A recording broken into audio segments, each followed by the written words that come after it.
আসসালামু আলাইকুম।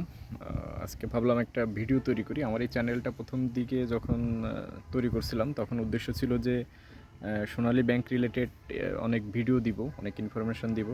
১ম দিকে বেশ আগ্রহ ছিল। পরবর্তীতে আসলে ওইভাবে সময়, আগ্রহ কোনো কিছুই হয়ে ওঠেনি। কারণ একটা ভিডিও তৈরি করতে হলে এডিট করতে হয়, অনেক কিছুই করতে হয়। সেরকম মানে সারাদিন চাকরি করে এসে আসলে ওইরকম সময় হয় না। আর মানে ১ম দিকে আসলে যেকোনো জিনিসের আগ্রহ থাকে। পরবর্তীতে আর আগ্রহ থাকে না। ১ম দিকে ২-১ টা ভিডিও দিতাম। আর এখন ওইভাবে সময়ও হয় না। আজকে ভাবলাম এইদিকে একটু ঘুরতে আসছি। এটা হচ্ছে একটা ফাঁকা জায়গা। তো ভাবলাম একটা ভিডিও তৈরি করি। অনেকদিন ধরে চ্যানেলে কোনো ভিডিও আসে না ব্যাংক রিলেটেড।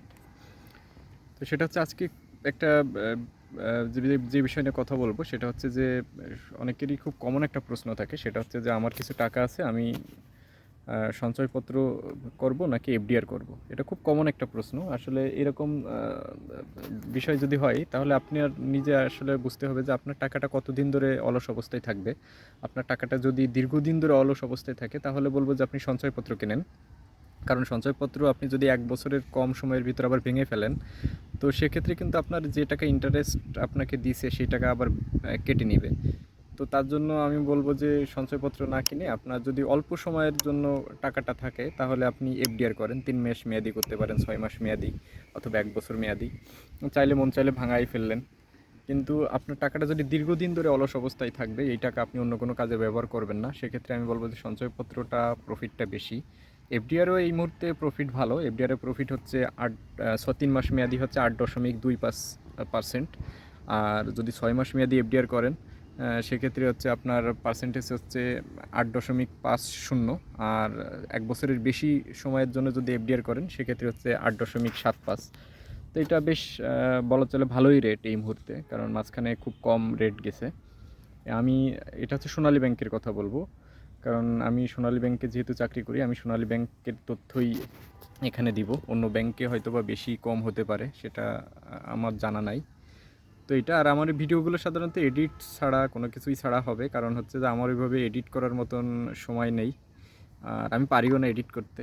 এই জন্য অনেক সময় যখন একেবারে ভিডিও যাবে, অনেক কিছু যখন কথা বলবো ভুল ত্রুটি হবে কথার ভিতর, যেহেতু আসলে ওই এডিট করলে অথবা অনেক প্রস্তুতি নিয়ে কথা বললে অনেক সুন্দর হয়, কিন্তু আমার ওইরকম যেহেতু সময় নাই, আমি মাঝে মাঝে ২-১ টা ভিডিও দিব। আর আপনাদের যদি আগ্রহ থাকে তাহলে রেগুলার দিব। আর যদি আর আপনাদের যদি কোনো টুকটাক প্রশ্ন থাকে ব্যাংক রিলেটেড, সোনালী ব্যাংক রিলেটেড, লোন বলেন, সার্ভিস বলেন, অ্যাকাউন্ট বলেন, যে কোনো বিষয়ে যদি কোনো জানার ইচ্ছা থাকে তাহলে কমেন্ট বক্সে আপনারা কমেন্ট করবেন। আমি চেষ্টা করব আমার সুযোগ মানে সময় সুযোগ বের করে আমি চেষ্টা করব ২-১ টা ভিডিও দেওয়ার। আর যদি আপনাদের আগ্রহ থাকে কিংবা আমি যদি দেখি যে হ্যাঁ, এখানে ভালো রেসপন্স পাওয়া যাচ্ছে তাহলে রেগুলার ভিডিও দেওয়ার চেষ্টা করব। তো ভালো থাকেন। আজকের ভিডিওটা এই পর্যন্তই। আমি একটা ফাঁকা জায়গায় আসছিলাম, জায়গাটা বেশ সুন্দর, আমার খুব ভালো লাগছে, এই জন্য বাইকটা দাঁড় করালাম। ভাবলাম যে এখানে বসে আছি একেবারে নিরিবিলি। বাইরে তো আসলে সব জায়গা যানজট থাকে, সাউন্ড অনেক। এই জায়গাটা একটু নিরিবিলি, ভিডিও করার জন্য ভালো। আর বাসায় এইভাবে আসলে সময় হয় না। বাসায় দেখা যাচ্ছে টুকটাক কাজ করি, অথবা মানে বাসায় থাকলে সারাদিন মানে সারা সপ্তাহ যাদের চাকরিজীবী যারা, তারা সারা সপ্তাহ আসলে বিজি থাকে, বাসায় দেখা যাচ্ছে টুকটাক কাজ জমে থাকে, ওগুলো করতে হয়। আর যারা প্রফেশনাল ইউটিউবার তাদের বিষয়টা আসলে আলাদা। তারা দেখা যাচ্ছে বাসায় সুন্দর সেট আপ থাকে, অনেক কিছুই থাকে। তো সবাই ভালো থাকবেন, সুস্থ থাকবেন। আল্লাহ হাফেজ।